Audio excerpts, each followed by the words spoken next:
So to make the cone, we'll just get a little piece of cardstock.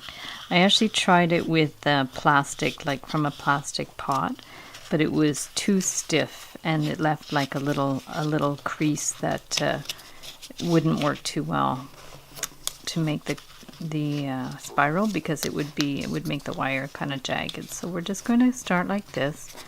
We're just going to roll it into the cone shape. It can be a little rough, it's not too bad, but you do want it to be a bit pointy on the end. And then at that point we'll get some tape. I just like to use this mailman tape, and depending on how wide you want the bottom of the spiral, you could kind of open it up a little bit if you need to. So we're going to tape it up on there like that. And then to finish it off, we're just going to clip the end. And to make sure it doesn't collapse when you wind it with wire, you're just going to get some Kleenex or toilet paper, and to make sure it goes to the end, I just kind of wind the bit a bit and just go in there like that.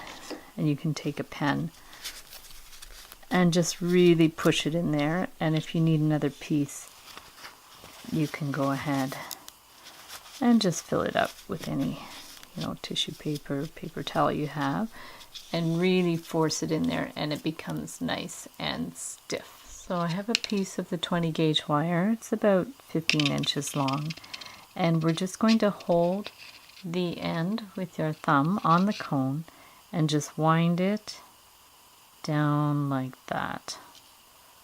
So depending on how tight you want your spiral, I've cut the wire a little bit too long, but that's okay. So you just do it as much as you like, and then you're just going to clip the end like that, and then take your round pliers to close the circle, and at that point you can push it down by hand.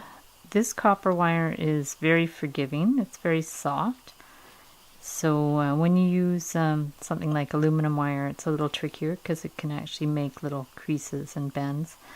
So for the wider part of the spiral, you can do it by hand, and when you get to the end, you might need to actually use the pliers to flatten it out a little bit.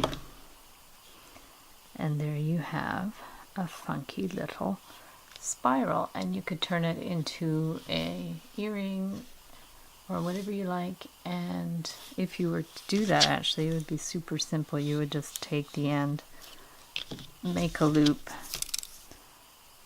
cut the end, and flatten that, and put an earring hook in there,